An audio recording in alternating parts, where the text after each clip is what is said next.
What? Good evening and welcome to Anime-Zing Radio here on Facebook, YouTube, and Twitch. I'm your host, Doug Engler. Joining me, as always, in the co-host seats are our good friends Angela Rose Hello, everybody. and Mr. Darren Starling. Hello.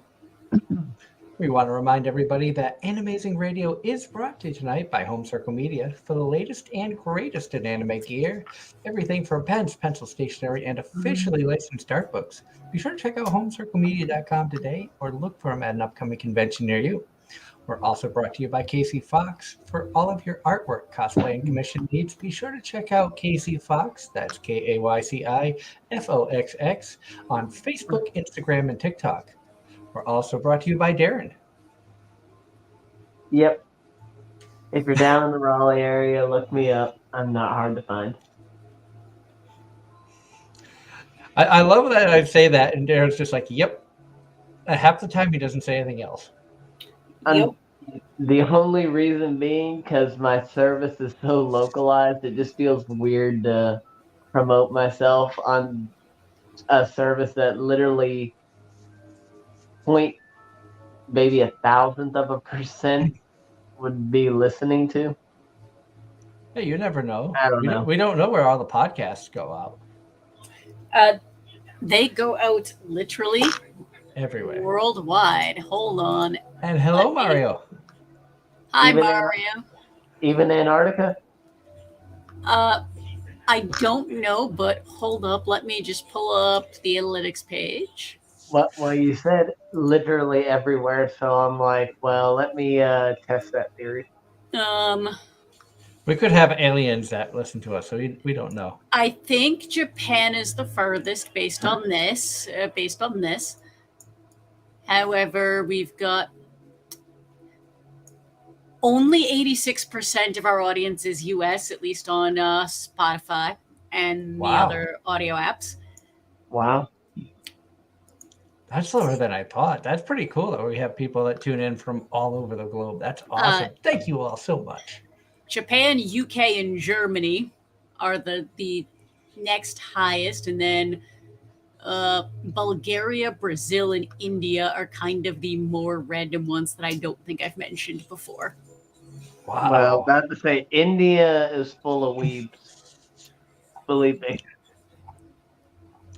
I worked with a fair share of them back in the day. Well, if you're listening to us... Not as bad as the Philippines, but still. If you're listening to us through the podcasting platform, thank you so much. It's awesome to hear that we have viewers all over the globe. That is really, really cool. And good evening, Electman. It's so great to see you here. I saw the new model that you sent me for Kaya, and it looks fantastic. Mario, eventually, when they finish Attack on Titan, we'll do a special and you and I can take over and just discuss for like at least an hour and go over that nonsense. And good we'll evening, be in the background sleeping. That's going to be one of those specials that I won't be around because I'll be working, and Darren will be sleeping, and it'll be the Angela and Mario show. Why not? Because enough people have enough opinions about Attack on Titan. That's a thing.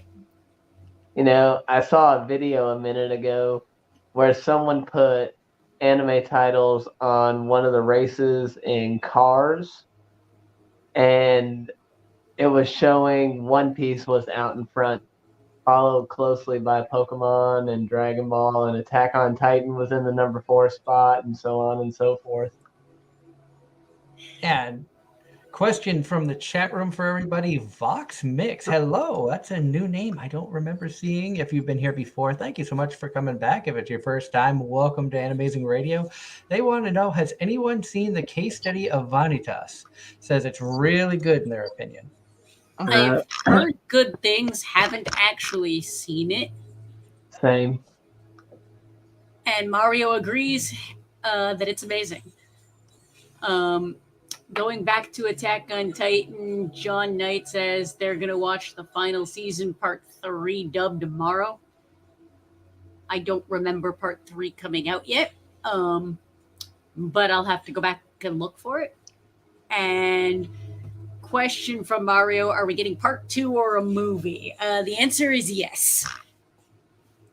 The answer is they're going to make as many different pieces of this as possible because it's popular and it will make money. AKA Fate 2.0. Almost assuredly. Which is, a good segue into the topic for tonight of why do we think anime has become so popular? And we all got into anime back before it was readily available, back before you had streaming sites with everything at your fingertips. This was back when some of us were still watching YouTube episodes on YouTube in 3 and 4 different parts.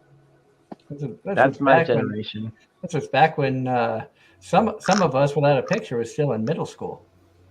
And some of us didn't really watch YouTube so much as when friends would come over, friends would basically bring over DVDs that they had to special order. But forget DVDs, I still have some VHS stuff too. I say that, and then I realized, oh wait, my exposure to anime was VHS. Most people wouldn't even know what VHS is. Everybody out in chat land, are you familiar with VHS? I'm curious. Hello, Ross. I hope you're having a wonderful weekend. I hope everybody out there is having a wonderful weekend. It's so great to be back. It's so much fun. And we were talking a little bit, side story here. We were talking a little bit before coming on the air how I had said that there was going to be a lot of times I was going to miss the show due to my new job. And I realized that I started this job. I went to Georgia for training for July 10th. I technically started my training. It's been 2 months and I haven't missed a Sunday show yet. And I've missed 2 in that time. You were also out of the country. Well, yes, but that's kind of the point is you haven't missed one. You haven't missed any, and I have. But I've missed half a show due to being asleep. I would argue almost weekly. I would argue 3/4 last week, but that's just me. Last I recall, I jumped right in about 9 o'clock. So yeah, he missed. He was asleep at the start, and he jumped back in about halfway through. I thought it was closer to 9:30, but whatevs. No, it was right after y'all started talking music, and for whatever reason, that piqued my. And the funniest part is he slept through us talking crap about Pokemon. Getting this back. Just looking at the comments in the chat, everyone's kind of saying hi to everybody. John Knight says, "I know about VHS in anime community." And back then, it was very difficult to find anime. And it was even harder to find anime merchandise when you found a show you liked. You had to rely on things like eBay and pray that you were getting something. And 90% of what you were getting off of eBay was bootleg stuff. You weren't even getting the real things. Or even prior to the internet, probably you had to visit your favorite comic shops or something along those lines and hope and pray they had something. Now, one of my friends, she spent high school working in a Suncoast, and she has a lot of stories. She has a lot of stories bouncing between multiple locations, but because she was a huge anime fan, she would special order stuff and then would end up talking to all of the anime fans and basically built a clientele that basically when she moved from southern New Hampshire to Boston, all of the anime people that she talked to went to her new store to order all of their anime stuff. It doesn't make noise if it's that late, but I looked and it was like one new event. And comment in the chat, Voxmix says that they subbed quite a while ago, but never really had a chance to tune into the streams. Had some time while they were playing Genshin. Well, I hope you're enjoying Genshin. If you look back at our history, we've had multiple voice actors from Genshin Impact on the show. Hoping to get some more lined up. Things that, while still trying to adjust to the new work schedule, I've had a difficult time being able to get in contact with some of the guests that we've reached out to. So, And no, in Genshin, the voice actors that we have talked to are all super awesome, genuinely just nice people to talk to, and also when the announcement that Genshin's getting an anime came out, a lot of the voice actors expressed that they would definitely be interested in being part of that. It is long, but it is. And depending on what characters are in the actual anime, I hope they keep it to the original voice actors from the game to also voice in that anime. Now that, and it's funny because we've talked in the past about a lot of animes are derived from video games, and now it's interesting to see a video. We're seeing another case of a video game that's inspiring an anime because it became so popular. I also know that a show that you really enjoy, Angela, has one of our favorite YouTube personalities voice acting in it. This was at about 2 o'clock. Gigik is in Mashal.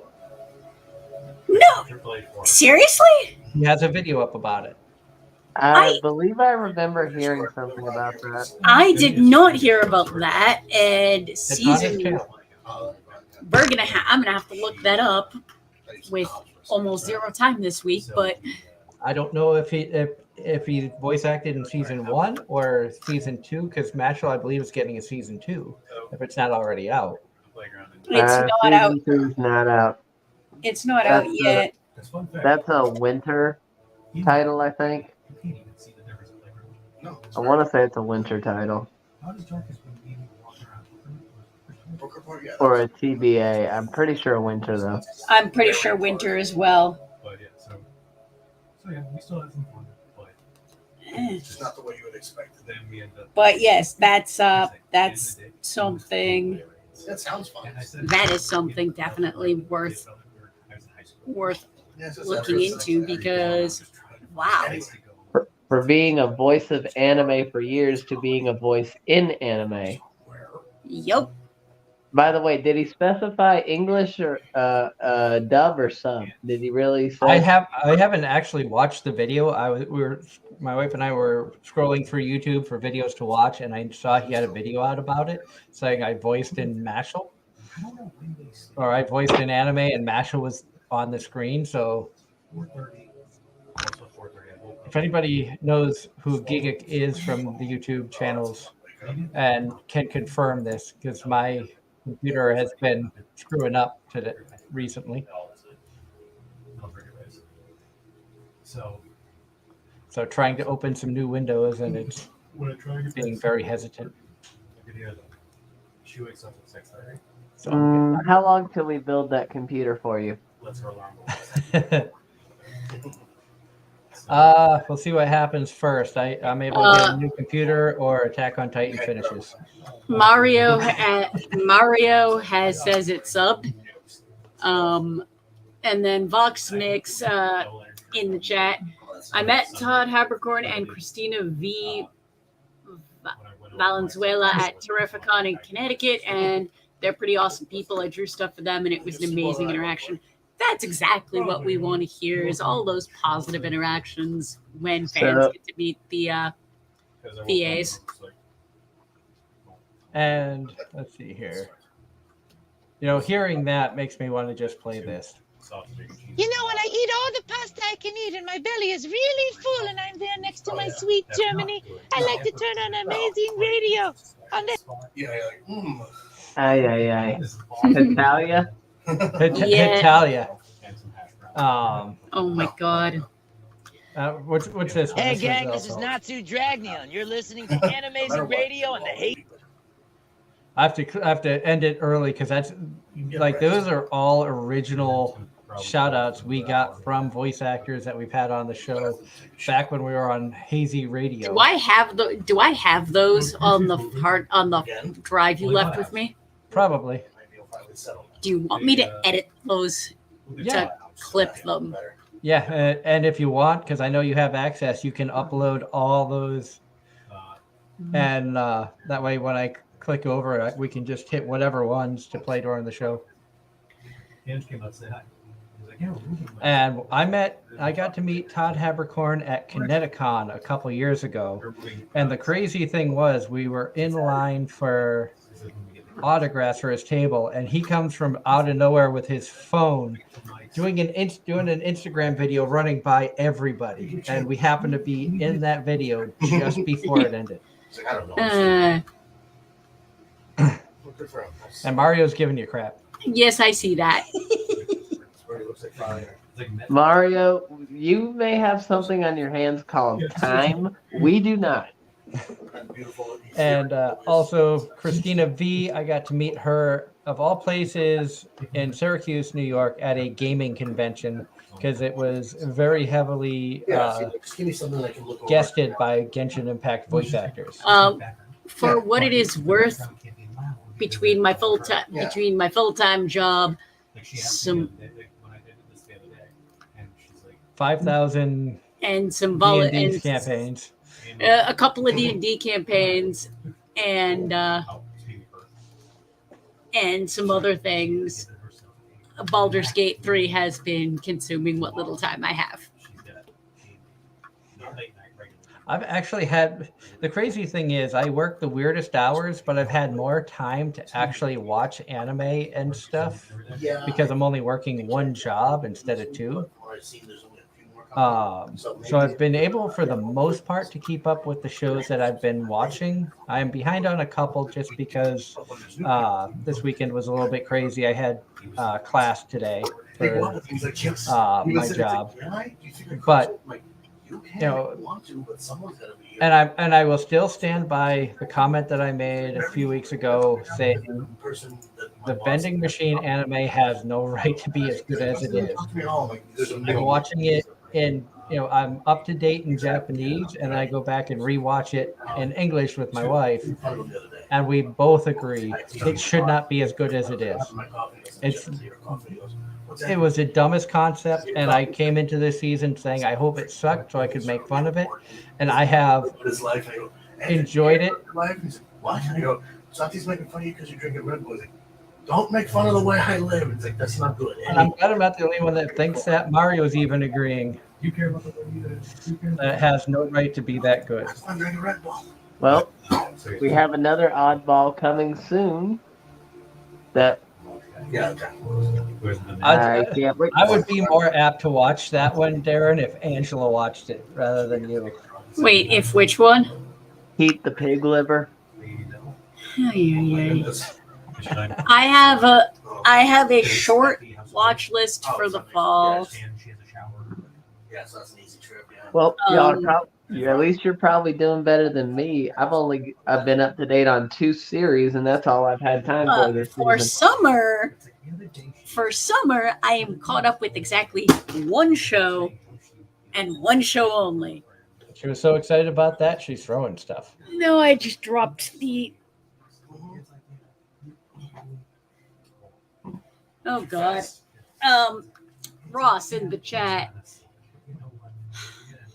Aniplex made a really dumb and stupid schedule decision to air a new anime season.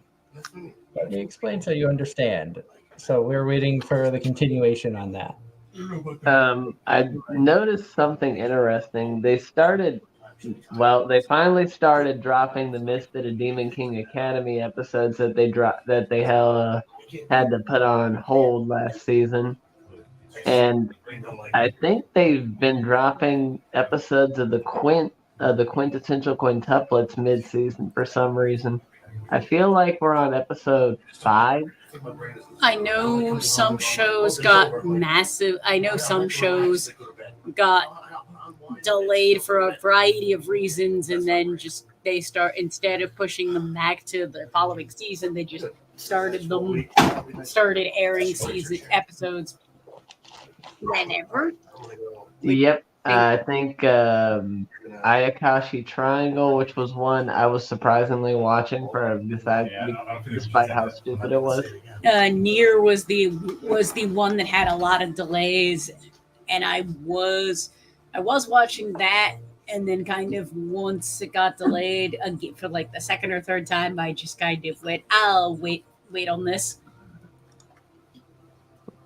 Just keep waiting, just keep waiting, just keep waiting, waiting, waiting.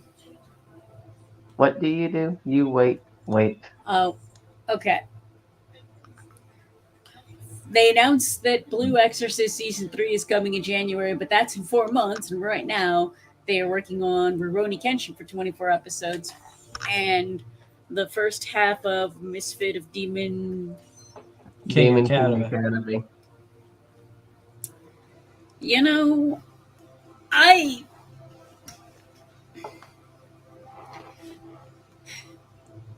we touched on this a few weeks ago, but there's so much anime out now. It's hard to keep up with everything, and then once you deep dive into like the studios and the production companies and whatnot, it just there's so much news that it's hard to keep up. Yep. Well, that used to be my job. And then it's not. And Ross finishes with Misfit of Demon King Academy. So the problem is they are putting too much on their plate, causing delay too much for when Blue Exorcist comes out. I watched the first episode of Blue Exorcist because my friend had me watch it. That was one he was trying to get me to watch back when we used to watch anime after getting home from school. And I just never stuck with me. But yet somehow I managed to make it through about 80 episodes of Case Closed before I realized it was a 1,000-episode series.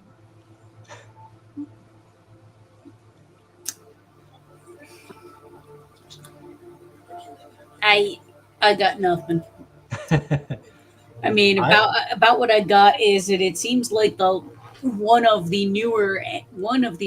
latest animes to get waylaid with production woes is Zom 100, which had a lot of hype.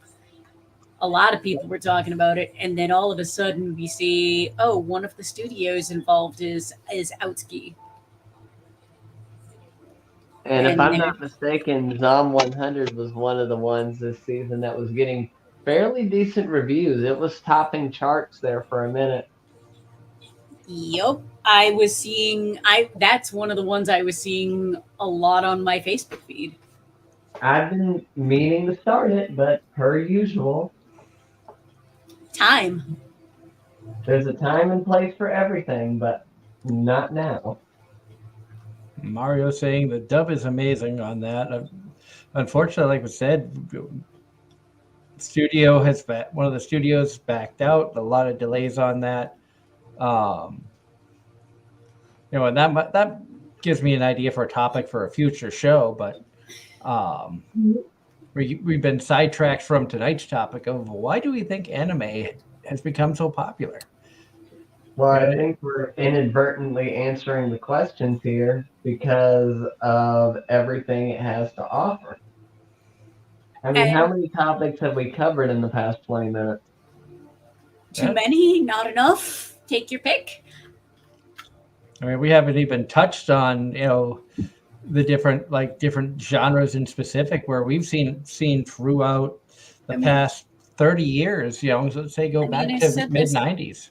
I mean, I said this before we went live, but I mean, you could make an argument that anime and by extension manga is synonymous with comic books and cartoons. The difference is the target audiences and where it was produced ultimately. But I wouldn't be surprised if for a certain target audience, we'll say, it basically serves that same purpose. And I mean, there's for even before I got into anime, before I even knew what anime was. I had a very deep seated interest in the Asian cultures, the Asian meat content. So And history in general. actually, that comes from martial arts. Okay, I got you. Because I did taekwondo when I was a kid too. And doing martial arts pretty much through from the time I was like 11 on through high school. I basically tried to find as much as I could about the current, for that point in time, uh, culture culture and stuff. And then once Netflix became a thing and they started getting a lot of Chinese, Korean, and Japanese content, I started watching random things. And I mean, you could also, I mean, the kung fu movies as well, very popular as Mhm. a subgenre. And for me, my blanket introduction to anime and what really became popular, Pokemon, great example. Yu-Gi-Oh, great example. Because we were watching them as kids, and we didn't know it was even classified as anime at the time. It was cartoons. Exactly. And on that note, actually going back and listening to the original dubs, because yes, we watched dubs because that's what was available to us. They were savage back in the early seasons. Like, if you go back and listen to season one of Pokemon, oh my gosh, some of the stuff they got away with. I wouldn't be surprised if some of that is a product of its time, and some of that is the writers and producers not taking into account the global audience. And that's another And good point to think about is you look back at a lot of older anime and like we've talked about this on the show before about, for example, Inuyasha. It going back and rewatching Inuyasha now, it doesn't hit the same as it did back then. Part of it's because, in my case, I've gotten older. I've watched a lot more anime. The animation has gotten better. The voice acting has gotten better. The storylines have gotten better. But then, like you were saying, Darren, some of the script writing, some of the comments that they make in these shows, perfect example on that is Sergeant Frog. Some of the jokes and one-liners that they get away with in Sergeant Frog, you couldn't do that now, and that's a clean version. That's a lot cleaner than you would get from like a Ghost Stories or something that we talk about all the time. yep. Uh, Yeah. and also, not only that, but some of the stuff they pulled, even in the animation back then, if I'm not mistaken, a whole episode was banned because Ash had a gun to his face for a fair amount of the episode. But yet, there were several other episodes where they were using guns, but I guess that one was just more heavier usage. I don't know.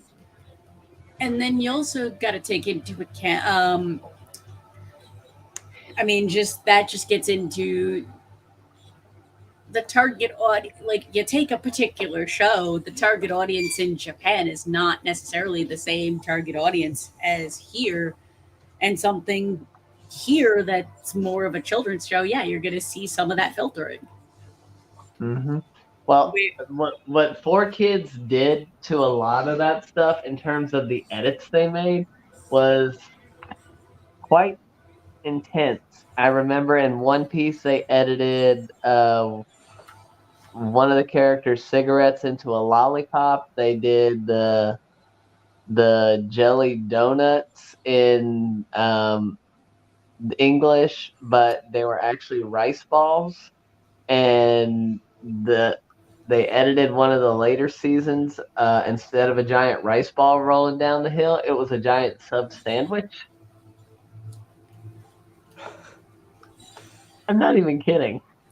I know, and on the one hand, on the one hand, the first one of those actually does make sense. Kind of, sort of, like editing a cigarette to be a lollipop. Okay, that's funny.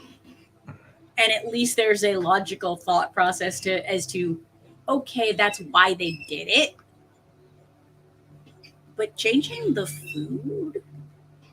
Well, they couldn't change the actual food in the early seasons of Pokemon, but they changed the name of it, and I think it was for like cultural reasons, because I don't think kids in the U.S. would resonate with onigiri, which is, I'm pretty sure, what they were serving. So they tried to go crazy with it, and they used the word jelly donut because I think it was so it wouldn't completely go over the kids' heads, or I don't know. You know what? Okay. But later on, they did actually edit out the rice ball and turn it into a sub sandwich.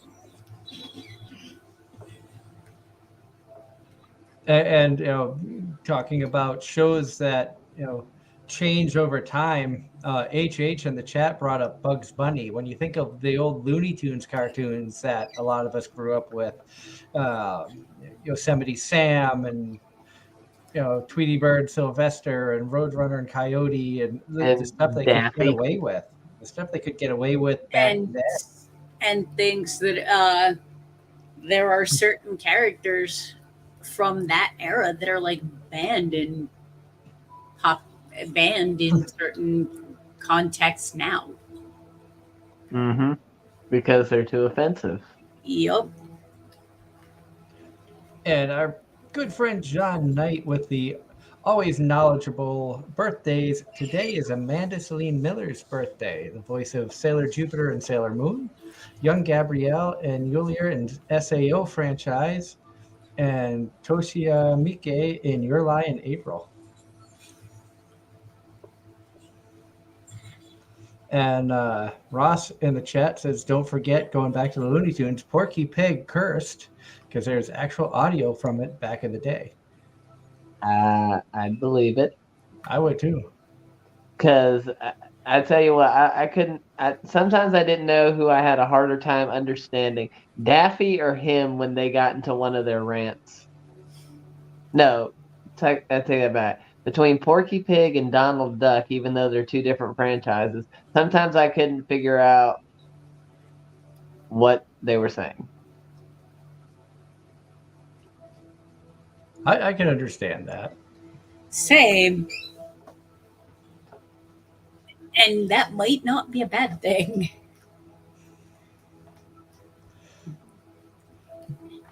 But it's crazy to just see how even like we sit here, and Anime-Zing Radio's been going for almost 9.5 years, and you think about what was popular. If my computer will do this, I can do it if need be. If people want, if our loyal fans, if people want to help us out and get Doug and donate to the Doug Needs a New Computer Fund. Yes. And no, I'm not talking about Sylvester. 9 times out of 10, I can understand Sylvester. Okay, so popular anime when we started Anime-Zing Radio, so going back to April 6th, 2014. So the spring season of 2014, we have got No Game, No Life, April 9th. Haikyuu, I think it's the original, back on April 6th. JoJo's Bizarre Adventure, Part 3. I watched Stardust Crusaders, even though I didn't watch the other. A regular at Magic High School, April 6th. Yep. Fairy Tail Season 2. Black Bullet came out April 8th. That was a good one. Ping Pong the Animation, which I've heard a lot of people talk about, was April 11th. April 12th, Data Live Season 2. Not long ago. Chica the Coffin Princess. Chika. Yeah. Next year will mark the 10th anniversary of Haikyuu, says John in the chat.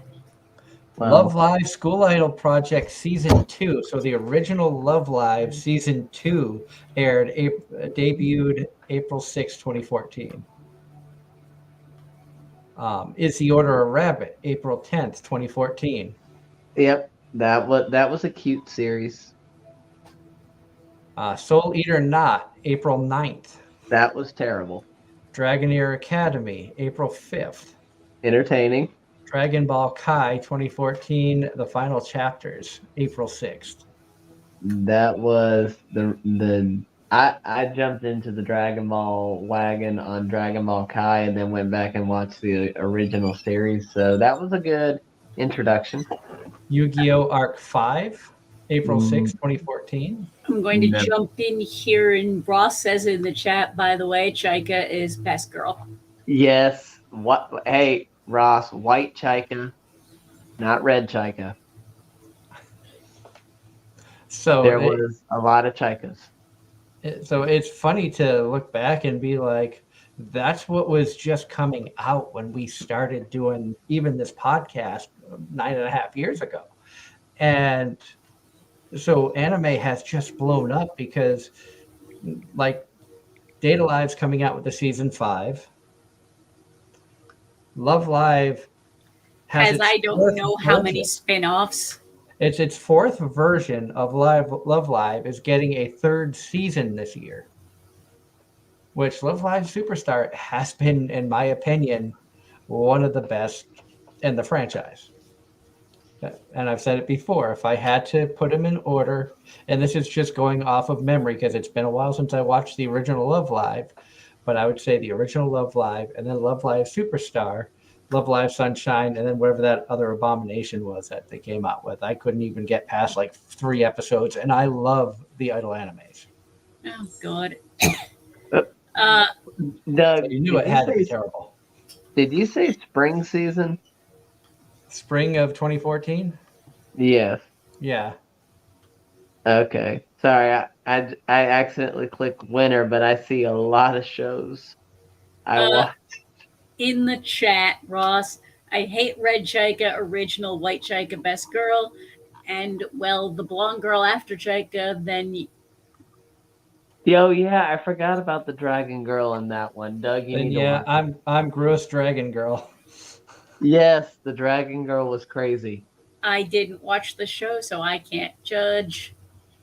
But I think they're picking on me, and my infatuation with Dragon Girls has arisen over the last few years. You would like this one, trust me. I mean, number 1 Dragon Girl, I think, has to be Malim, but that's just my opinion. You haven't met the one in Ari Fuerta, have you? No.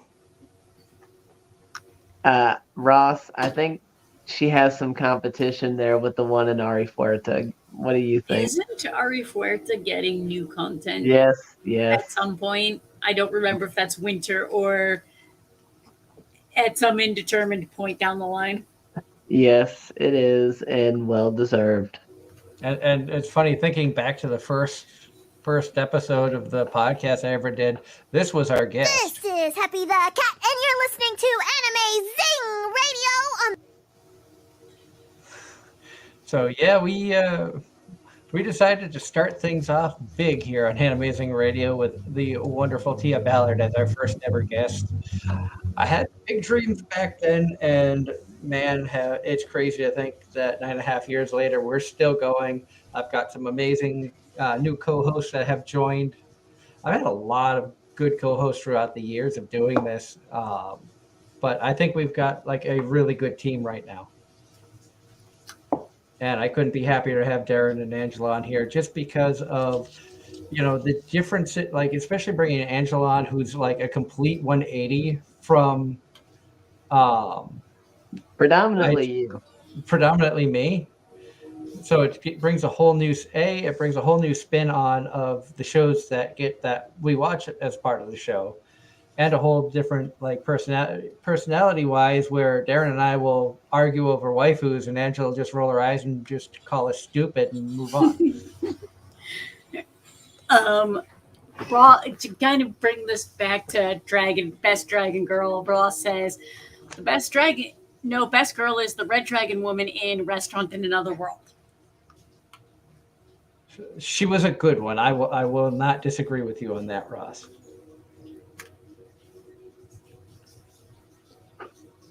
Well, There's And Ross says, sorry, Doug, Malim is not a dragon. She is a demon. She is a dragon demon.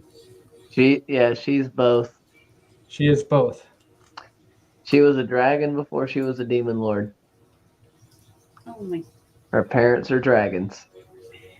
And it's in the storyline, I think season 2, part 1. and It's in there. Mario's asking, is that the one voiced by Elizabeth Maxwell? The one in Restaurant to Another World? Or who?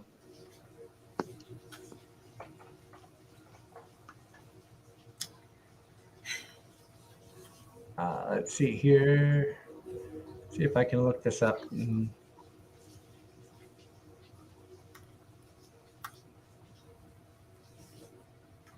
Hello, Sharka. Good to see you.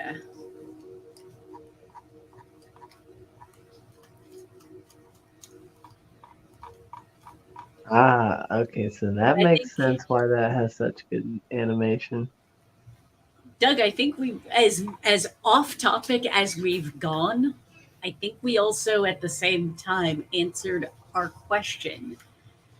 Because these days, just between streaming and the internet, everybody can find something that resonates with them at any given point. Oh, definitely. I agree with that wholeheartedly. Case in point, I was out last night being social, and while I was waiting for my bus home, my friend and I got to talking, and she was telling me about one of her anime convention friends who there was a party, and literally 3/4 of the party was just anime fans arguing about the ending to Attack on Titan. Oh my. That sounds like a terrible party. And I just couldn't help but laugh because yes, I have some strong opinions, and I've rambled about this many times, so we're not going back down there. But I didn't realize that many people had those kinds of opinions. Well, the world is a big place. Exactly, and you guys. I know a lot of people who agree with you guys on the isekai and watch them for the sake of making fun of them, and then stumble upon a really good one and go, "This is so much better than it has any right to be." Yeah. Well, it's not like we do that intentionally. They just kind of come to us. Well, yes, and Ross is still on the Dragon Girl comments. If the woman in Restaurant in Another World doesn't count, then either my choice would be Ilulu, Kana, Tua, and the two blonde girls from Dragonaut: The Resonance. Don't know Dragonaut? Ask Darren. Dragonaut. I feel like I know which one he's talking about. And Elizabeth Maxwell, to answer Mario's question, she did not voice the Dragon Girl in Restaurant to Another World. She was Renair, who was one of the Arab woman in that series. She also was the voice of Albedo. I am surprised that Ilulu hasn't been brought up before now, given that how many times we've chatted with Christy Rothrock. I mean, Ilulu is just a great character. I mean, she is just such a fun ball of fire. And Sharka Kind of fit Christie's personality perfect, too. Sharka says they love Dragonaut: The Resonance. I mean, I don't think you've actually seen Dragon Maid season 2, so Angela, I don't think you can have a good. I only saw an episode of the first episode of season 1. It didn't grab me.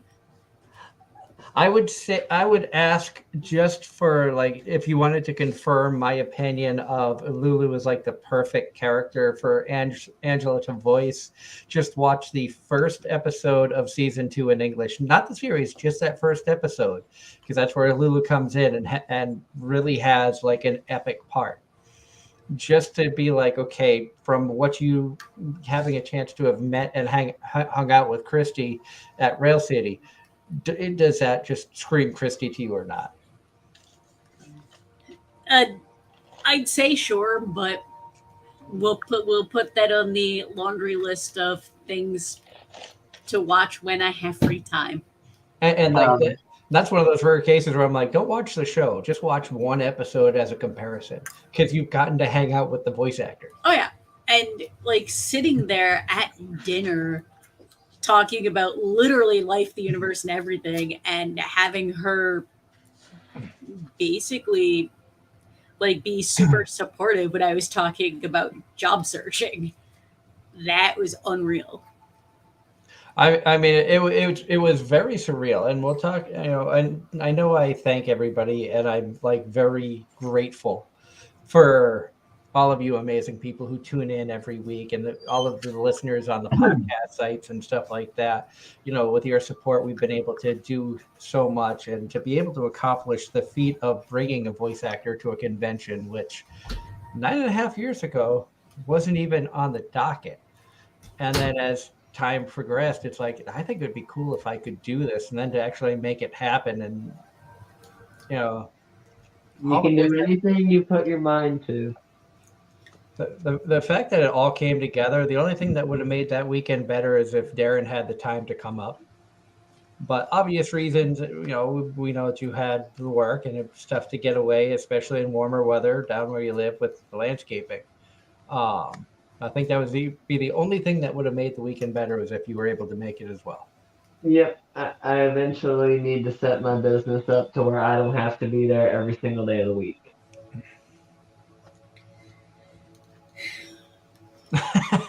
Ross. Oh, and Ross, uh,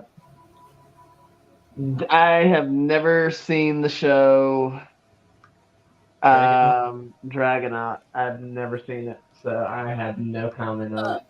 John Knight in the chat. Restaurant in Another World season 1 dub was directed by Alexis Tipton, and season 2 was directed by Caitlin Glass. And that's two powerhouse names right there in the voice acting world and the directing world. I've been very fortunate enough to have met both of them. I have autographs from both of them. I think they were both at the same Kineticon. That would not surprise me. And Ross's comment that I was just laughing at, Darren, you'll get a kick out of this. He says, just remember, if it's cold in winter, it's okay to warm your hands next to Ilulu's flame sacks. Fair enough.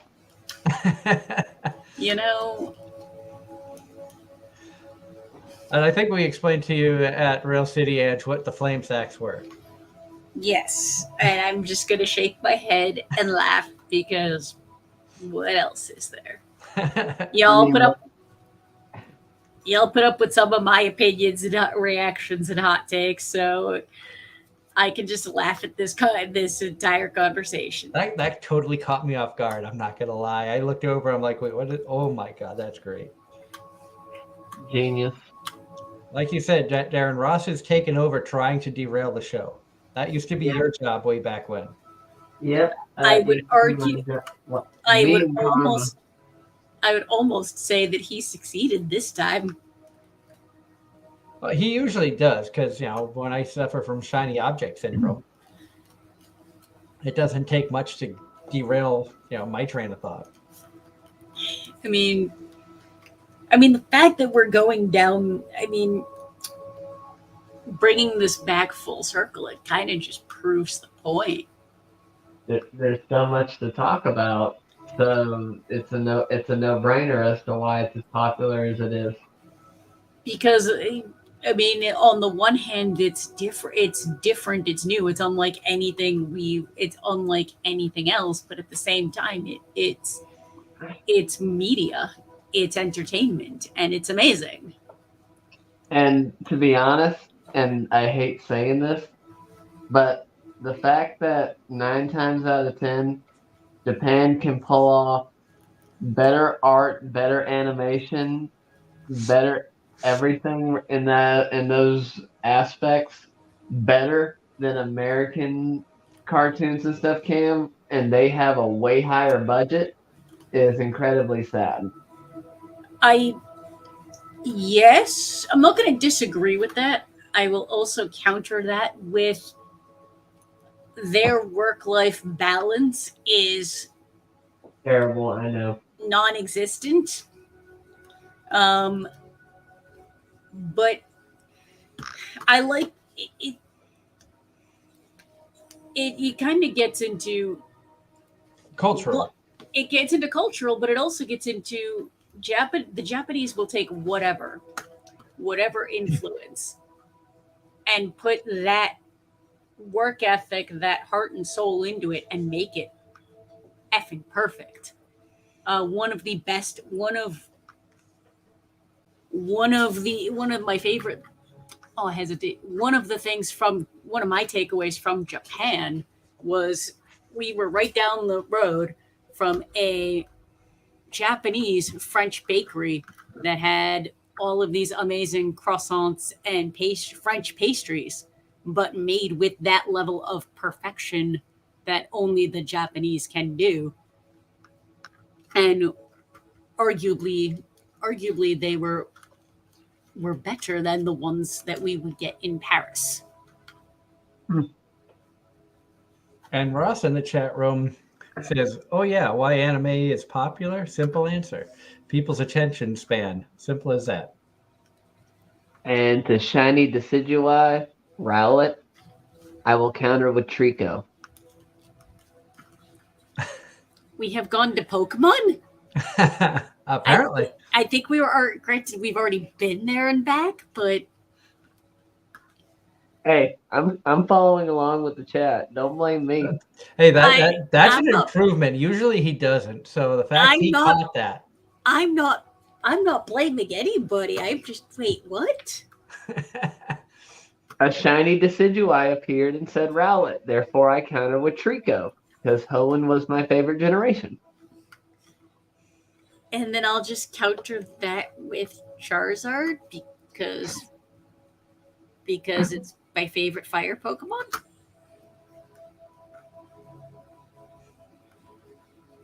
Wait, really? I know very little about Pokemon to begin with. Charizard is a fire breathing dragon and therefore amazing. Charizard isn't a dragon. Looks like a dragon. Looks like a dragon is not a dragon. Looks like a fire breathing dragon, and in Pokemon Go I have a lucky Charizard because somebody traded it to me for some unique thing I had from traveling, and they were like, "Do you mind trading that?" I didn't care. To put it in perspective, y'all know Team 4-Star, right? Yeah, I think they were at Kineticon one year. Have you seen any of their Cell versus videos? I have not, but I know that my wife was big into I think it was Team 4-Star. I Long- sort of know of what you speak. Long story short, they did a whole thing from Dragon Ball with Cell because he created an arena to host his Cell games. Well, they started crossing universes, and Ash from Pokemon ran into him and called out Charizard, and Cell made the comment that, "Oh wow, is that a dragon? Because that's pretty metal." And then Brock had to go and ruin it, saying, "Actually, Charizard isn't a dragon type nor a steel type," and he just got like that blank stare that was like, "What the did you just say?" And it was pure comedic gold.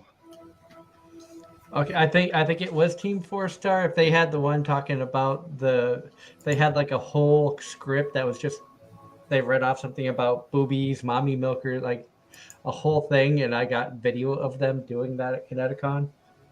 Yes, HH. Cell versus Saitama was funny too. And then there's a YouTuber by the name of Devil's Artemis that basically took the stuff that Team Four Star did and started doing his own.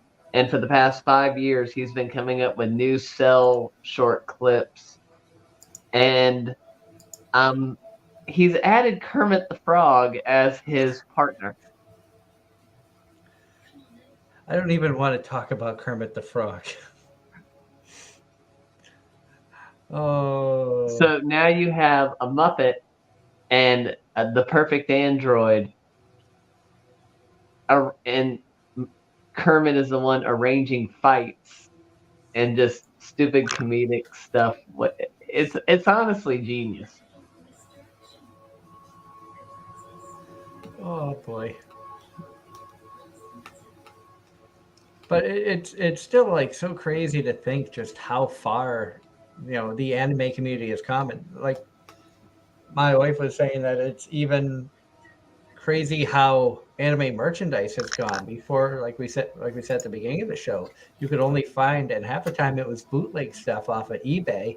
Now you can go to Walmart and Target and buy a Dragon Ball shirt or a My Hero shirt.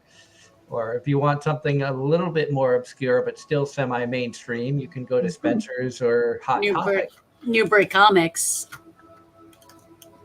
Um, Sorry, Ross. I was trying to stick to the starters. And then and that's actually something I noticed.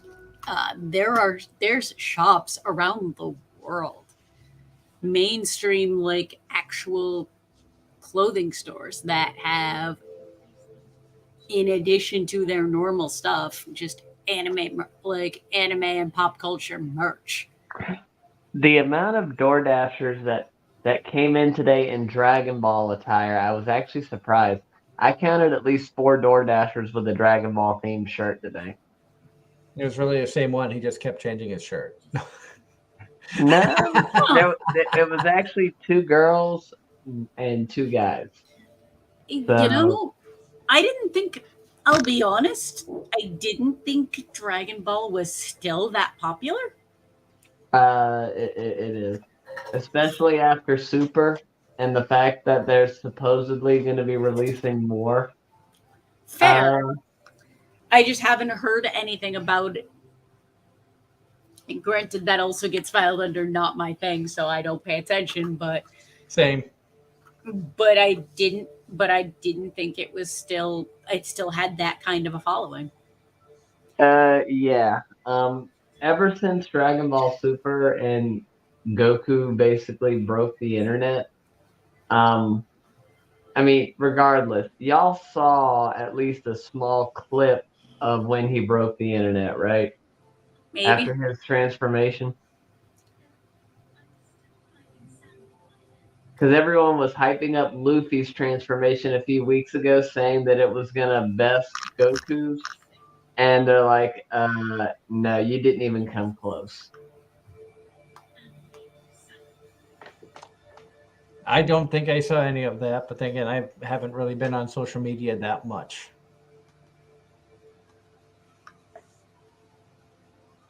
And John Knight says that Dragon Ball Super was released in the US in 2017. Yep.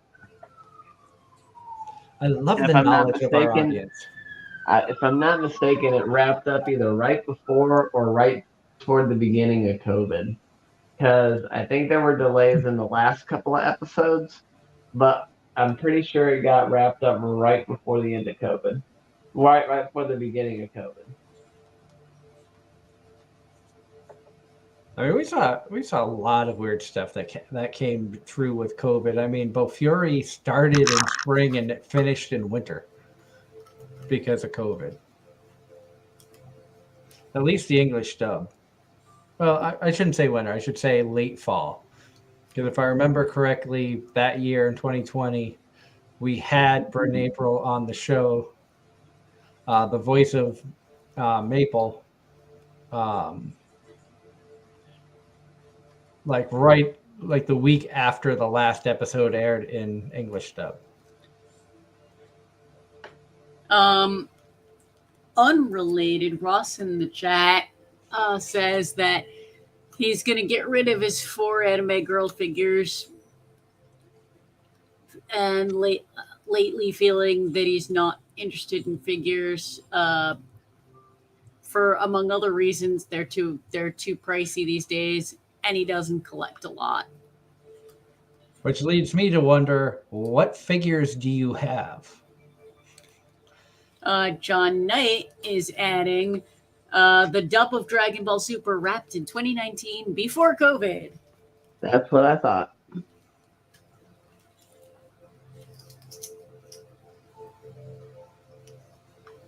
Now, we've all have seen a lot of anime.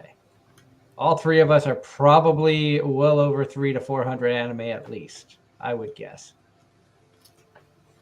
I'm not so sure. I know I'm in the 300 range, I think, even though my anime list is almost 1,000, because they literally track everything from OVAs to movies to special episodes as separate series. My anime list is nowhere near comprehensive at this point. It's only what I remember. But at the same time,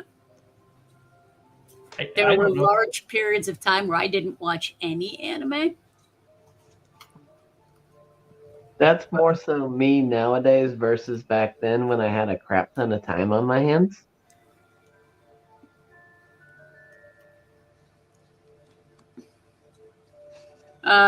Ross answers your question, Doug. Shirahoshi the Mermaid from One Piece, Ruby from Sunshine, Himeko Toga, and Bride Saber Edition. I would take it that the Saber one is probably the more expensive of the 4.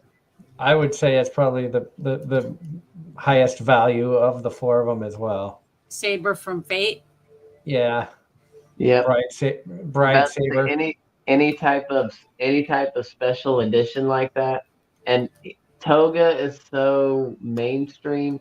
There's very few figures of her that aren't mass production.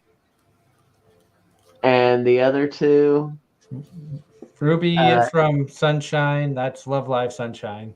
So yet again, mass production. And the Mermaid from One Piece, debatable. Very popular show, but a side character. I assume a side character. I would almost be interested in seeing it in the Ruby from Sunshine and the Himeko Toga. If you're interested in selling, but you could always message me off the show, and we could see about possibility of pricing and things like that. I might be interested in the Bride Saber just because. Why not? All right, Ange. And then we'll send Ange gets a mermaid.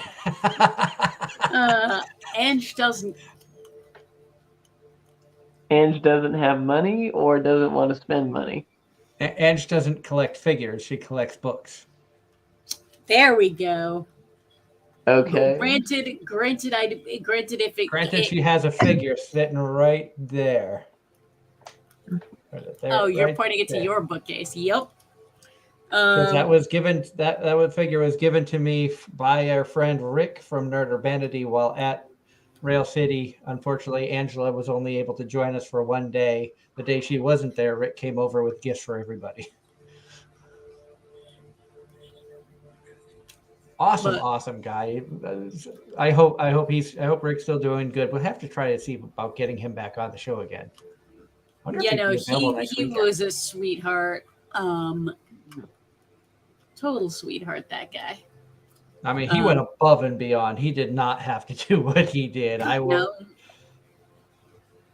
And he'll be happy to know that the figures that he gave me and my wife, the Nendroids, are actually up on a shelf now in our kitchen.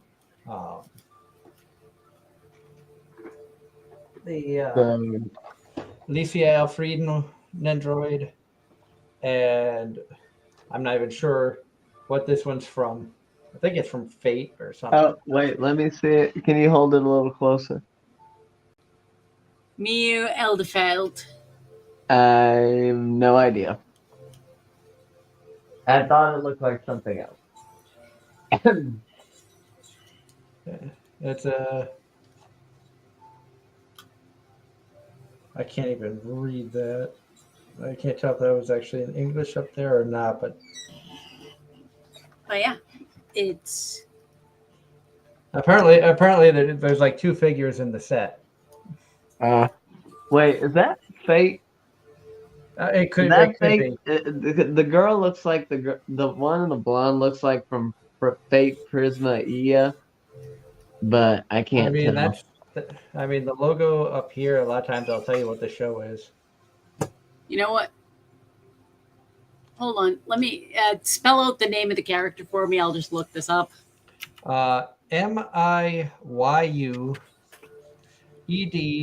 Miyuedellfelt.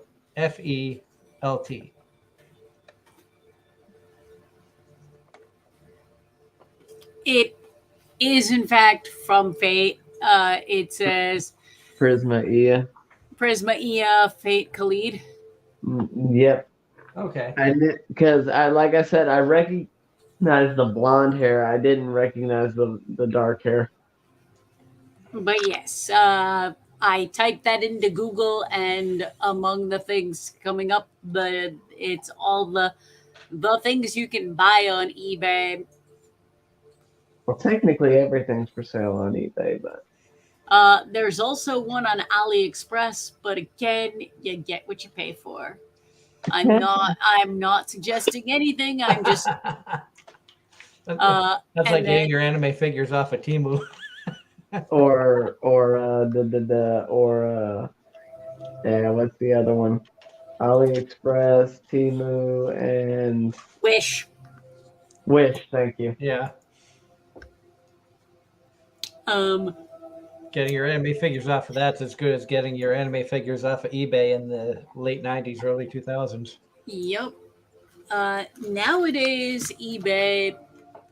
eBay is mostly vehicles, it seems like, or at least that's what they push on the commercials. Uh, Nowadays, a lot of collectible card games are cards are going on the secondary market on eBay. But I know that was what my dad tended to use to get a lot of his parts when he was working on small engines. So eBay, eBay's eBay is another thing has evolved. Ross says he could change his mind, but right now, for a couple months, he lost interest in stuff, so he's sorting himself out. So anything is up in the air right now. I can totally understand that of trying to figure things out personally and not wanting to make any rash decisions. And that's very respectful. It takes a lot to realize that there are times when you need to take self-reflection, and sometimes the toughest part of that is realizing it's something you need to do. Yep. yeah, like quitting my job. I probably need to go through my 2 bookcases and do another purge. And there's some stuff that I inherited from my dad that that I haven't touched in almost 20 years, but I can't bring myself to get rid of. Which is totally understandable. Yep. But I probably need to do that. Like, I'm sure I've got it. I'm sure there's some stuff that some stuff I'm going to keep, and some stuff I probably should just donate.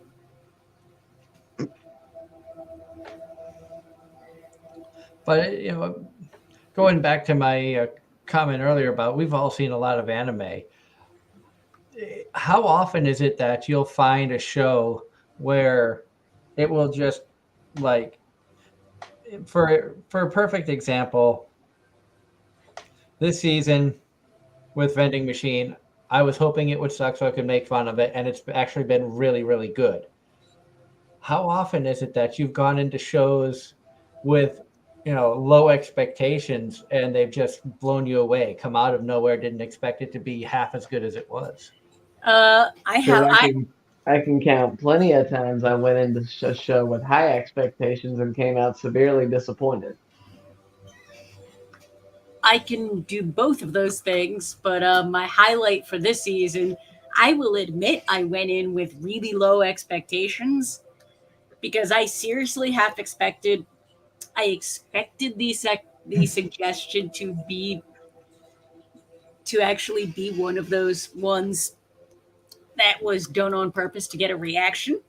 So I kind of didn't have any expectations, and oh my god, the show is amazing, right in the feels, and I'm absolutely loving it. And I'm kind of and I'm now impatient because I binged the first 6 episodes, and now I have to wait for episodes 11 and 12. Which show is this? My Happy Marriage. Oh, that's right. That's right. It is. I had zero expectations going in, and oh my god, it is amazing. Yeah, my wife has really enjoyed that one as well. I know I saw that you guys had a good conversation talking about it in the group chat. Yup. I am caught up. I'm curious to see how they're going to wrap up the season. And if they tie it all up to the point of there won't be a season 2. Well, more anime, I feel kind of need to do that. It 100% depends. I mean, I think that's a lot of what kind of choreographs with our topic from last week about is there too much anime? You look, every season we have 40, 50 shows that comes out, and 30 to 40% of those are continuations. Season 2, 3, 4, season 2, part 1, season 2, part 2. Season 7, part 79.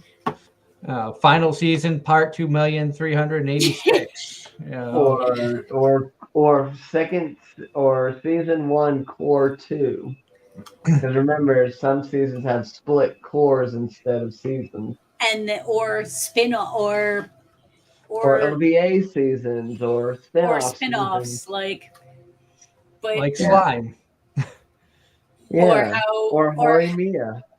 Or how Sword Art got a spin-off and the spin-off is getting a season 2. Yep. But sometimes it's nice to just have a show that, it's a nice 12-episode show and it wraps itself up. And then the other kind of offshoot of that topic is how sometimes they're not continuous ongoing. Like season 1 will happen in, we'll call it summer, but then we won't see a season 2 until next spring. Or it'll happen 8 years ago and we won't see a new season till 8 years later. If at all. And then when they do bring that second season out, it'll suck. I heard the second part of this has actually been somewhat redemptive. I might try to go back to Devil as a Part-Timer just because of how much I loved the first one.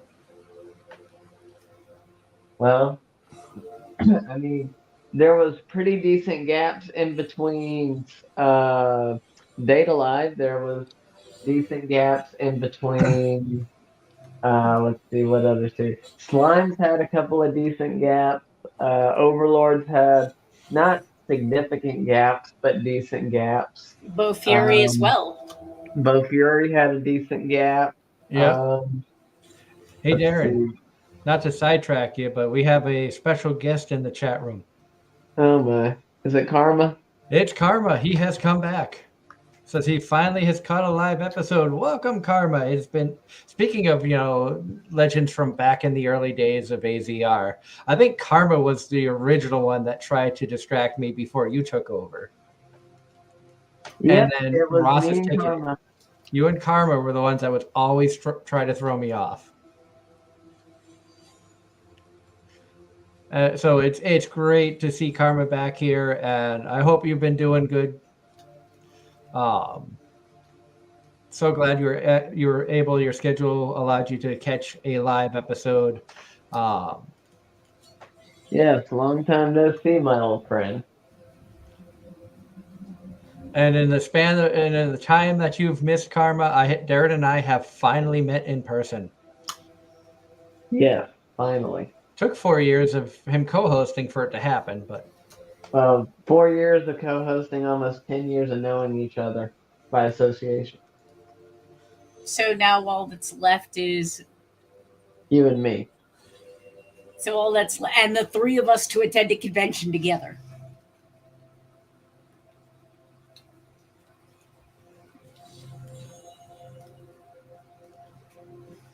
thank you, Tim. It says good for the IRL meetup.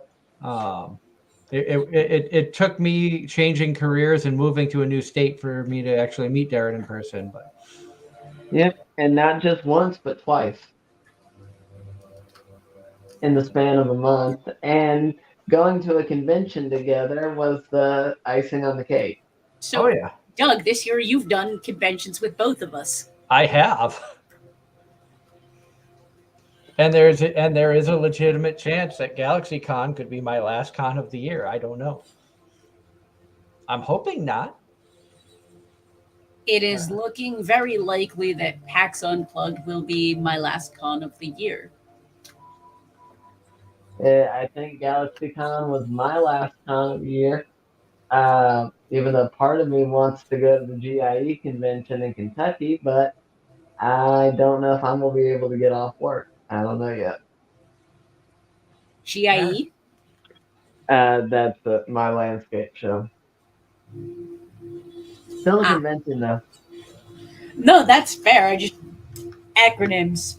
I think it's called. They changed the name, I think, to Con Expo, but it's basically the Green Industry Expo is what it was called. Cool.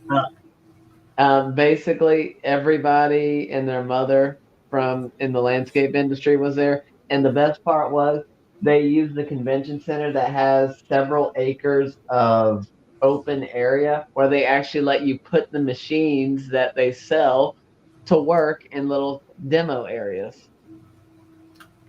That's actually really cool. that is really cool. And Ross, I forgot that you were going to a convention this weekend. How was it? I hope you had a good time. I almost went to a convention this weekend because Colossal Con East was only about an hour and a half to the north of me, but finances would not, allow me to go and still feel comfortable about paying bills and the responsible adult stuff. But that's boring. It is, but sometimes you have to be boring. That's called being an adult. See, I probably could have gotten away with it. However, I wouldn't have been able to get out there for the whole thing. For Colossal Con? It would have been too much of a hassle, and especially with work, how I started a new job and already took 2 weeks off. Yeah. How is it that both of y'all change careers around the same time? Doug's was planned, mine was not. Still the irony of the two.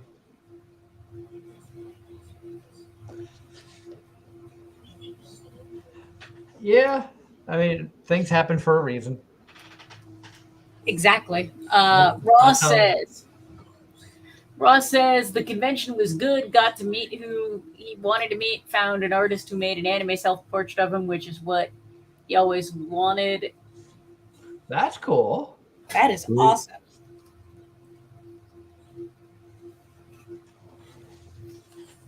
So I'm glad you had a good time. I've seen artists that do like the anime portraits and stuff. I've never thought about commissioning one of those. Closest I've seen to something like that is those people that visit the state fair there where you get the funny stuff drawn. The character sketches. Yes. Yep. And then honestly, I wonder what if we were designed as anime characters, what would we look like? Oh my. Good God. I don't know. You know, Good. I just you just inspired me to petition Japan for a anime or manga about landscaping. Because why the hell not? I mean, they did Lawnmower Simulator. You know, I can't argue with that. And with on that note, um, we could add to the sports trash anime a short a an anime about axe throwing, because why not? Well, also, there's been we've talked about why isn't there a bowling anime? Why isn't Yeah, there a disc golf anime? I Well, I need say axe bowling. throwing because that's my thing now. Oh yeah, Bowling's my thing. I knew Hey, Darren was bowling. I was like, the disc golf has started to become popular all over the world. We're seeing some like last weekend, not this weekend that we're on now, but last Sunday, up in Smuggler's Notch, up in Vermont, they had the World Championships of disc golf. All the best disc golfers from around the world were in Vermont for a 5-day or 5-round tournament. Mm. and then you got cornhole is listed as an official sport. Yep. But, well, Doug got to witness that the other day when he had dinner with me. Yeah, they had the cornhole boards out.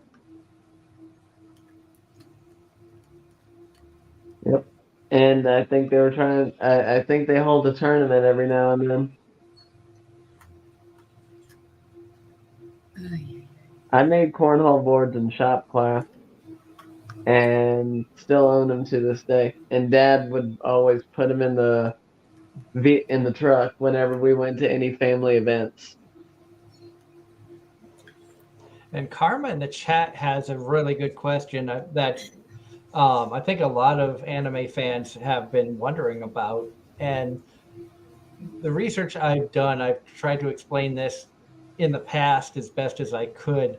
But Karma asks, how badly is anime in general being affected by the writer's strike? And the answer to that is very little from what I understand by what I have seen posted by voice actors. That being said, now I have to find it again. Please tell me I didn't delete. Oh, good, I didn't. Come on. And I don't remember which particular voice actor posted like the ruling out there, but because anime dubbing, the anime was produced originally by Japan, and they're just taking an adapted script from Japanese, turning Um. it to English, they're able to still do that. Okay. Because So, there's usually very little modification to scripts unless it's to try and kind of fit the culture um, a little that bit. that being said, I thought I saw something about this. I'm skimming through the article now.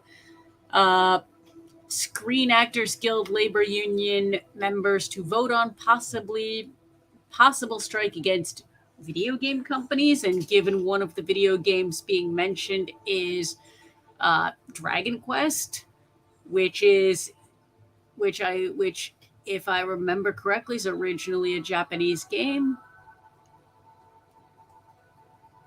I could be mistaken on that. I'd actually have to look that up.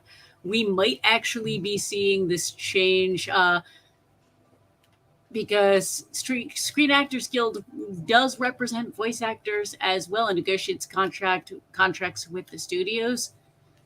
So while this is still in the we'll see what happens stage, it's worth noting that it's um oh, in the wake of the Crunchyroll Funimation servers. Basically, the article gets into how the union is anime dub actors are it's being talked about the underrepresentation of union dubs in North American anime industry. Interesting. So we'll see what happens here, but it looks like there's a possibility that it's going to start affecting the voice acting community. However, that is at this point at the union members are going to vote on it. So we'll see what happens.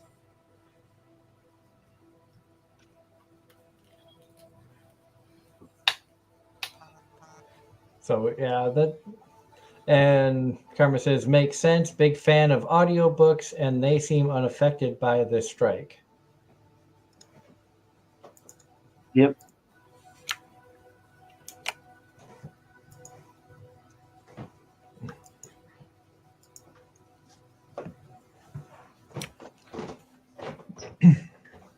And John Knight in the chat says that it marks Darren, this year marks the 10th anniversary of the high school DxD English dub. I don't talk about the dub. The dub, I'm sorry. Respect to the voice actors, but the dub was an embarrassment.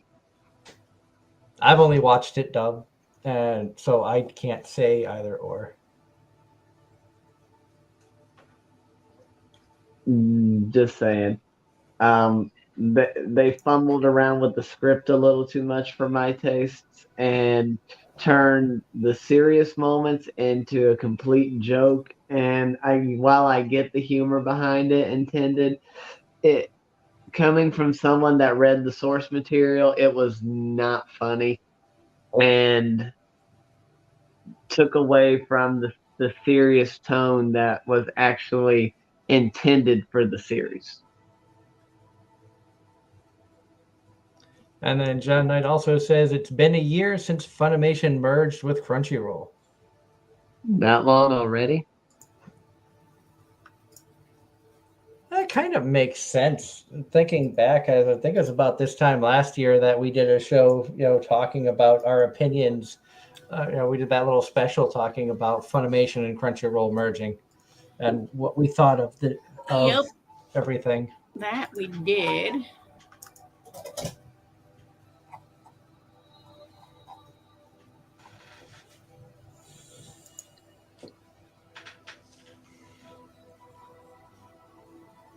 And Ross says the only English dub character that Darren likes from DxD is Konako, voiced by Jade Saxton.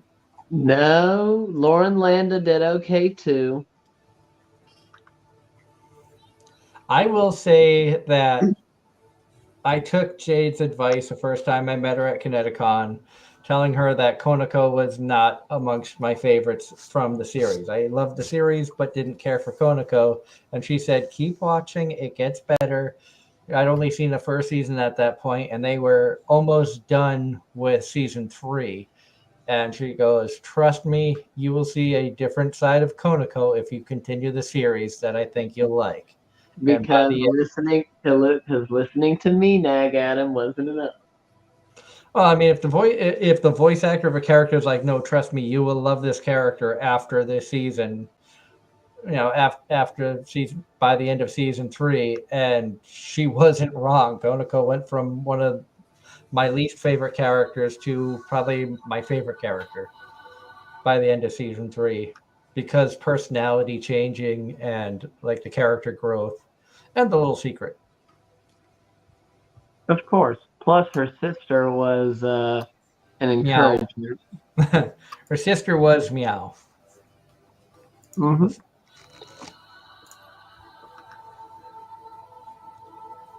So now here's a fun question. I know I tend to ask this a lot, but I'm always curious as to what is one of the most memorable moments that you guys have had since being a part of the show?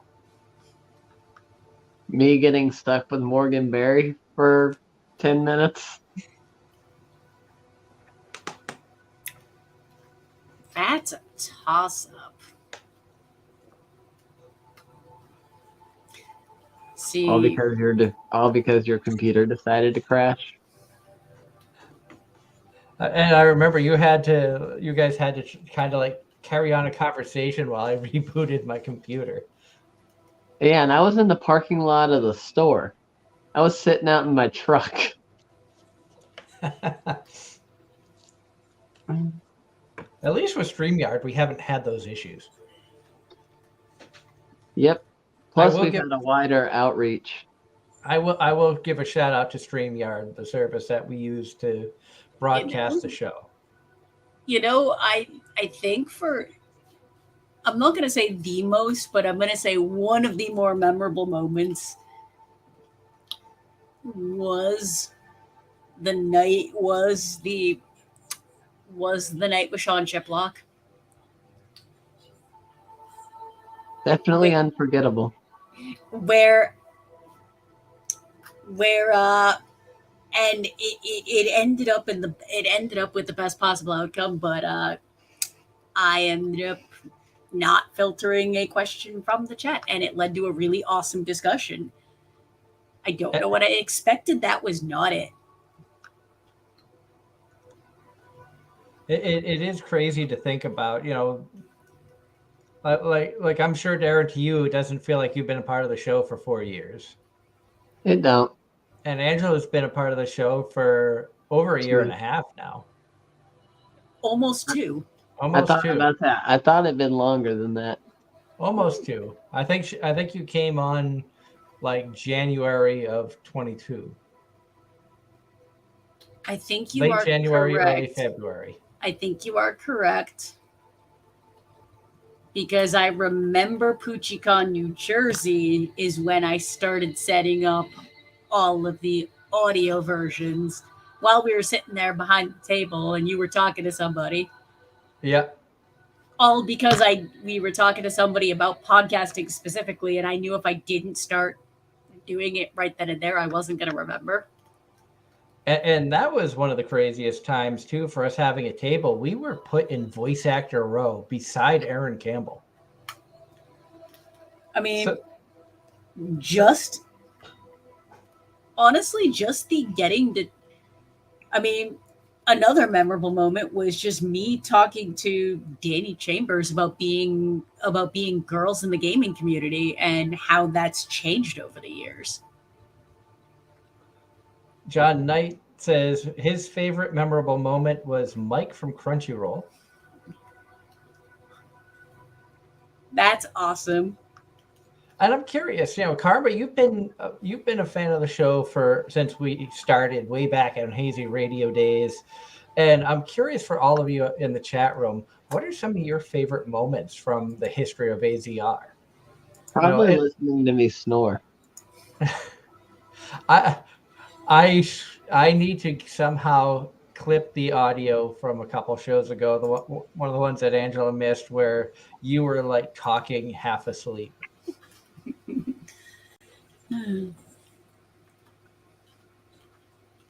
I like I said, I want to hear that too. Well, it is on Spotify or wherever you get podcasts. You guys can actually go and play that.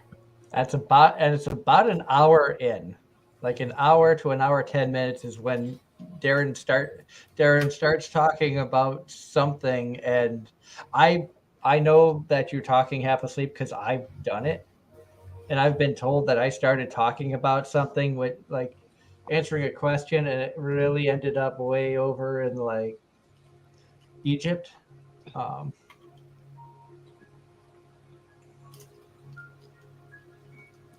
The fact you didn't mute me was probably the more impressive part. I just let you go, and I sat here kind of snickering because I'm like, he is so out of it right now. He probably doesn't even know he's talking about his lawn. Karma says they really loved the Spicer interviews you guys had. Rusty Gilligan comes to mind.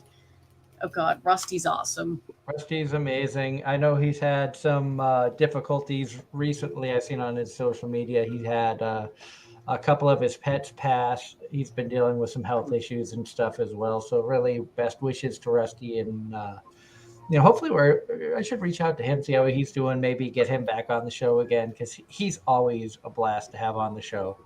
Yeah, he always makes fun of me in some way, shape, or form. He makes fun of everybody in some way, shape, or form, but he does it in a loving manner. Yep. Ross says talking with Brittany Karbowski over Seteron Kagura, yeah. Kagura and having Morgan Berry wishing him a happy birthday. Then Ron Kagura. And There's that one. and Tia Ballard doing happy, all from the old days. Lots of crazy things have happened on this show. You know, you sit back and you think about what we've been able to accomplish over the last 9+ years, and you know, I'm sure none of us ever thought that we'd have the chance to do what we do and have the experiences that we've had. We've talked to some of the most amazing people in the anime and comic communities, between artists and the cosplayers and the voice actors and everything. And Karma says, I think their all-time favorite is when you were doing an interview and the guest found out you did ghost hunting, and essentially that took over the interview. J. Michael Tatum interviewed me about being a ghost hunter. That was hysterical. Because he's fascinated by it, but terrified at the same time. You know? Which he actually, I don't know if they still do it, but him and Jimmy Markey had a paranormal podcast that they were doing where you could send stories in and they would talk about it. They would read the stories and talk about it. I never actually sent in a story, but I've always wondered if they were still doing it. I think it was called Ghoul Intentions. And I think it was Jamie Markey who handed me the card for that podcast. So it was. I should look and see if that's something that's still out there. God. Ross says also can't forget last year with Anna and the Love Nectar, when Ross really, probably one of the biggest derailments that we've had of the show. I only kind of remember that. And you need to watch the show too, where that came from. What show is that from? Because I vaguely remember you guys having to explain it to me at the front. Shimoneta, a world where the concept of dirty jokes doesn't exist.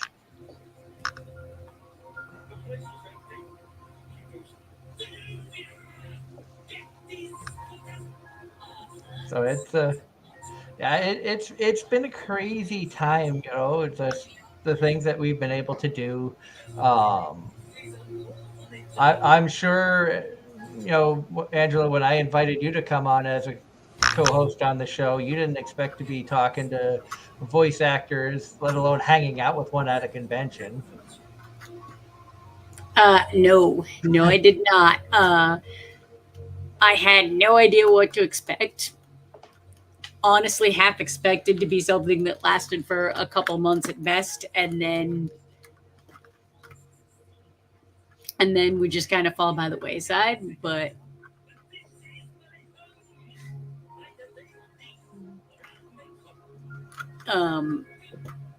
here we are almost 2 years later, and you're still trying to figure out how to keep us in line.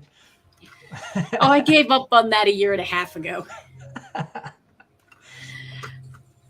Yep, that was your original purpose, but we quickly proved that was impossible. Well, it's who's keeping who in line. I mean, yeah, because you've been known to get out of line several times, courtesy of 9 times out of 10 your chat. 9 times out of 10, Doug says something and I'll just react, or not Doug, it's the chat. I still have to say.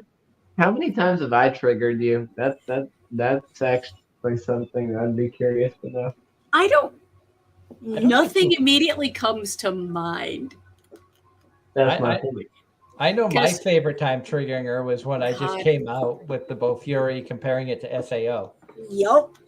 And that was like the biggest natural reaction moment, I think, in show history. Or you wishing the camera had been live when I reacted to Token from the Dead with I their. wish you could have been here when Token with the Dead was on, but unfortunately, due to scheduling conflicts and stuff, they had to reschedule. And when the next time they were available, you were out of the country, which they said was unacceptable. Well, we'll just have to have them back again. Yeah, we get them back on, they're going to give you crap, which I think I is worth know. it. It will be. Oh, well, bring it on. It will be worth it because you know what? Now you'll have even more to go at each other at. And I forgot I had this tab still open, but when we were on the eBay topic about anime merch and stuff, just for S&Gs, because everybody knows I love my Nendroids. And I've started to get into the VTuber world a little bit. Iron Mouse, one of my favorite VTubers, has an Nendroid, so I was looking up on eBay how much they were going for, and I'm seeing between like $60 and $100. We lost Darren, and Darren's back. But I'm dead. Revivify. What happened? I went to go tap something on my tablet, and apparently I hit the back arrow. Oh, I hate when that happens. Been there. But Karma, it's okay that you lost your touch ruffling my fur. Comical concern. In fact, I'm wearing a hat with dog ears, but I am so happy that you're able to make the show, and you're always welcome to tune in and comment. We love having you here. You've been a loyal fan of the show for years, almost a decade. You've been a part of the show for almost a decade. Me and you are the true OGs, Karma. There you go. Ross wasn't very far behind you, though. Because Ross was there in the hazy days, too. True.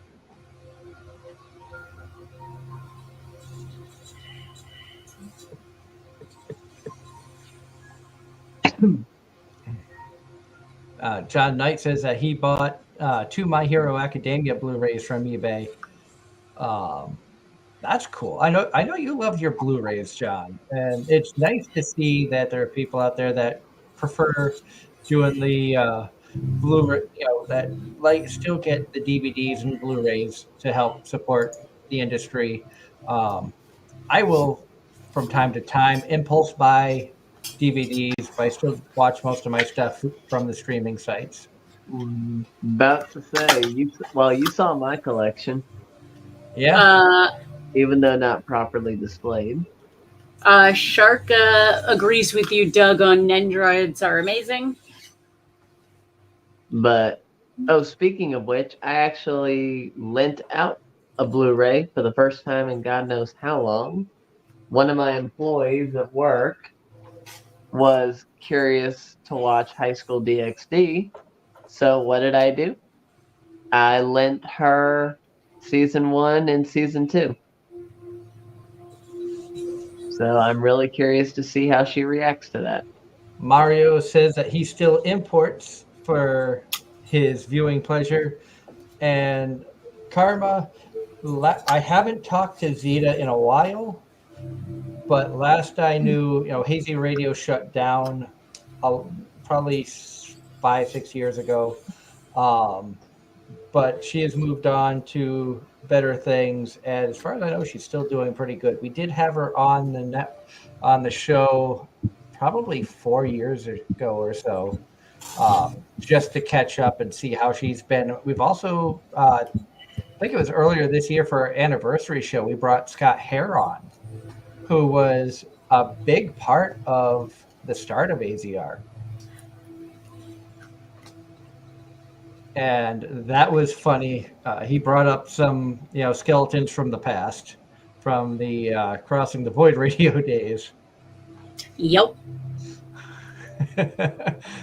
Which I don't know if did he ever send you the audio? So you've got some of the fun early interviews and stuff. Did he send you the Jeremy Lee one? Yes, I do have that. I have not. Uh, That might be a fun special thing just to like upload through StreamYard onto YouTube or do something with that. well, I can, if I have the permissions, once I do some editing, I can upload it to YouTube. Well, you already have the I permission to do don't. with it Well, what you want from Scott. no, I mean the access to the YouTube channel. Ah, But I need to coordinate that because security purposes and whatnot. yes, and all of that goes through my wife's account, so you'd have to talk with her about all of that. Yep.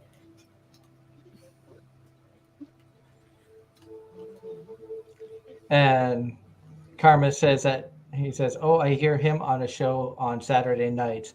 I believe he did get back into doing internet radio stuff. It was always fun being with Scott on the show, and people always look at me weird when I tell them that I do an anime podcast that ended up as a spinoff from a paranormal podcast. Well, in nerd pop culture, there's so much overlap with Everything." everything that this shouldn't surprise anybody anymore. But you think back 9 years ago, 9.5 years ago when this all started, it would 9.5 years ago, my D&D friends were different from my collectible card game friends, were different from my anime friends. different from your sports friends. And there was maybe one person that fit any two of those. And now, Anime Boston puts out invites to the New England Patriots, and Patriot players actually show up. Or there was one recent season of the Amazing Race. One of the teams was a pair of football players who met at an anime convention or Comic-Con, I forget which, but that was part of their backstory about how they were both decked out in full costumes and then realized that they'd played football against each other in the NFL. That's fun. Stayed friends. I mean, there was a story not talking about athletes that are anime fans. There was a Patriots wide receiver who dressed up as, I think, Pikachu and went to Boston Children's Hospital dressed as a Pokemon. And it's like, that's awesome. Yep. Dress as an anime character to try to brighten the day of kids who are severely sick. I actually had a chance to do something like that a few years back. I got to, when the Special Olympics was here, a group of local cosplayers. It was a whole organized thing where I showed up dressed up as Belle from Beauty and the Beast because it required minimal effort on my part, and literally all I had to do was show up, give up a Sunday afternoon, and like just some of these kids, it meant so much to them and their families, and it was just a huge thing.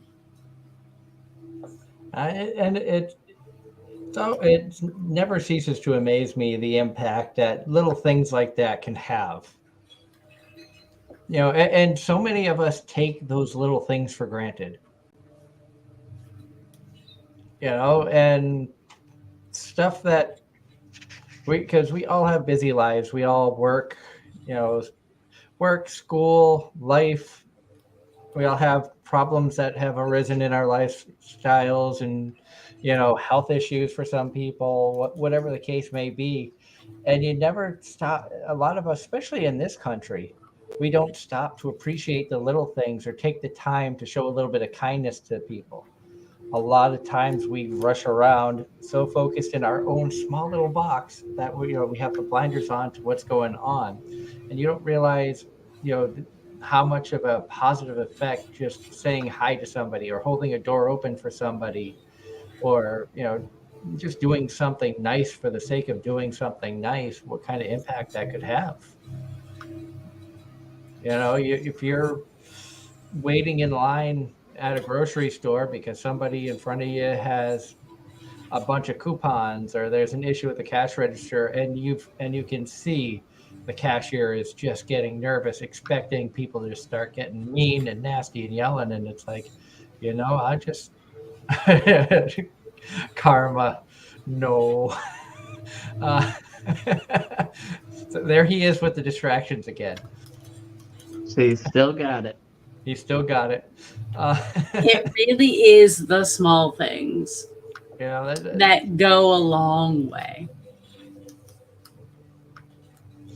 And for those of you who are curious as to what my reaction was, Karma in the chat said, "Oh my goodness, Stardust the singer." If you're curious as to what that is, go back and listen to our either listen to on podcast platform or go to YouTube and watch our 9-year anniversary show. When we brought Scott Hare on the show, he talked about it. Karma is piggybacking on your comment about waiting in line at the supermarket. For the old lady writing a check. I've seen it happen.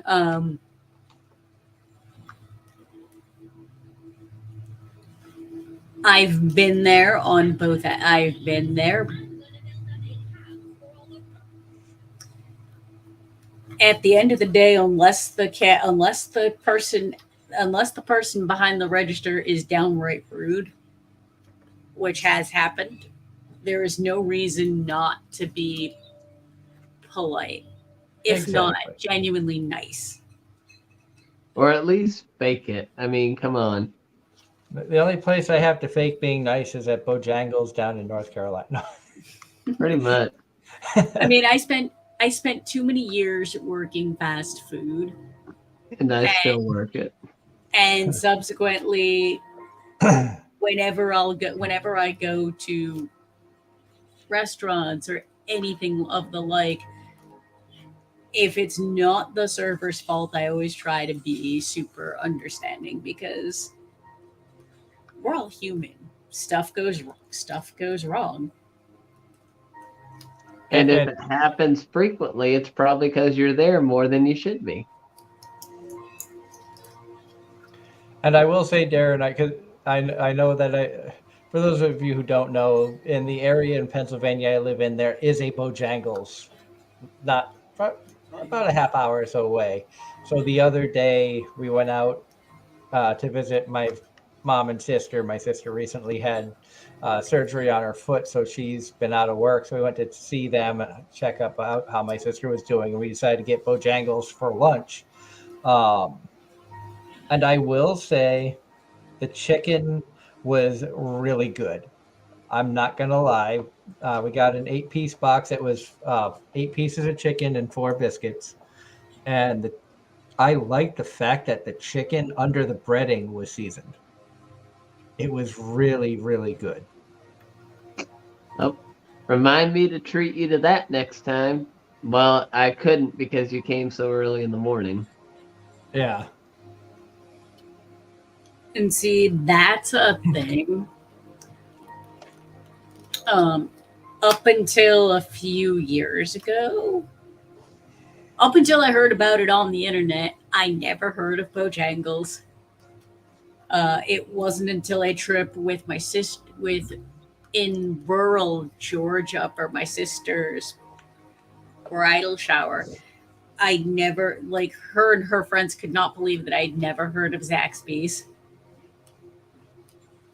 All these southern fast food chains that don't exist up here. Believe me, I gave my cousins a hard time when they had never been to Bojangles back when I was 7, 8 years old, somewhere in that area.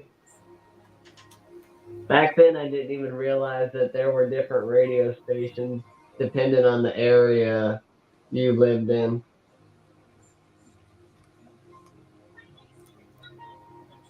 I talking about radio stations, I almost feel bad because I used to listen to B99.7 The Buzz out of Oklahoma when Christy was the morning DJ. Since she left, I really haven't listened to it at all. Oh, Karma in the chat is talking about Dave and Buster's. Dave and Buster's is a national chain. We have one here in Greater Boston. There We was have one in one here. McDonough. We have one here in Cary. And they're comparing it to Chuck E. Cheese. Dave and Except, Buster's is the adult version of Chuck E. Cheese. yeah, Yeah. That's the easiest way to put it. Is that is the adult Chuck E. Cheese. yep. And the one here also has a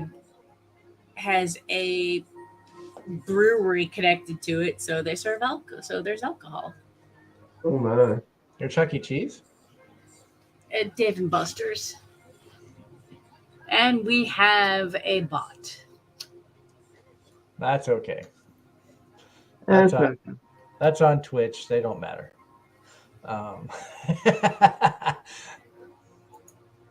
Nationwide OT.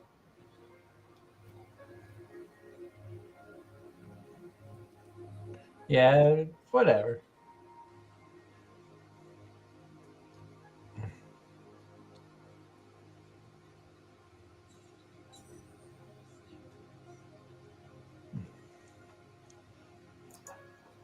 Oh yes, as we said before, Ross, definitely hoping for a safe birth for your sister and her baby. And I can remember my wife going through that syndrome of I want the baby out now. What part of North Carolina, Ross? You're gonna have to remind me. And also, John brought up something that is, very big, important time in our country's history. But tomorrow is the 22nd anniversary of September 11th attack back in 2021, back in 2001. 2021. Yeah, 2021. Yeah. I saw 22 anniversary in Apex, North Carolina process. Ross, you do realize that's 2 cities over from me, right?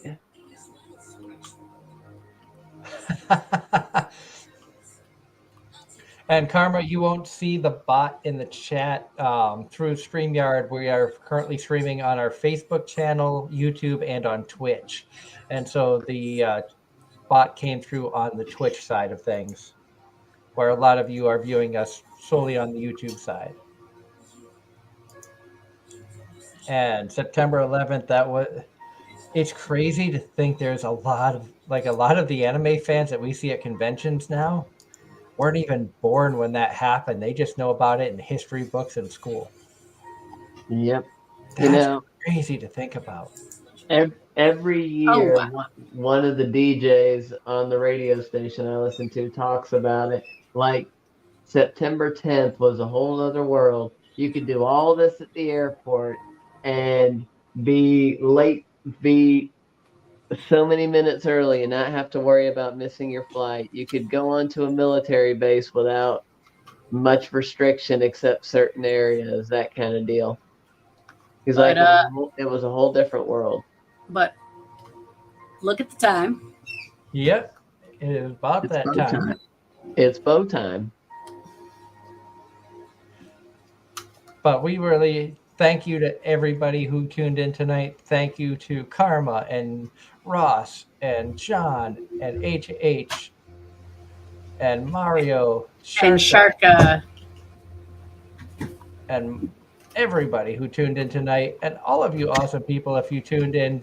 Vox Mix, I don't want to forget you for tuning in, and all the chat. Electman, our friend Rob, who, as I mentioned earlier, check out Kaya Tanu on Twitch. He has a new model that he is currently getting rigged and can't wait to debut a new model. And the model looks great. He sent me a picture of it, and excited to see the streaming. I might actually be able to, depending on when he streams and my work schedule, I might be able to catch a live stream. Fingers crossed. But until next week, when we will have more random topics, maybe we can find a guest for next week. You never know.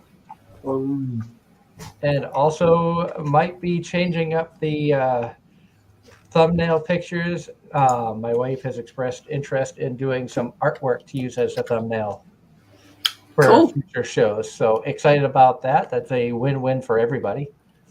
And so until next week, when we have more fun and randomness here on Anime-Zing Radio, I hope everybody has a safe and wonderful week out there. Keep enjoying the holidays.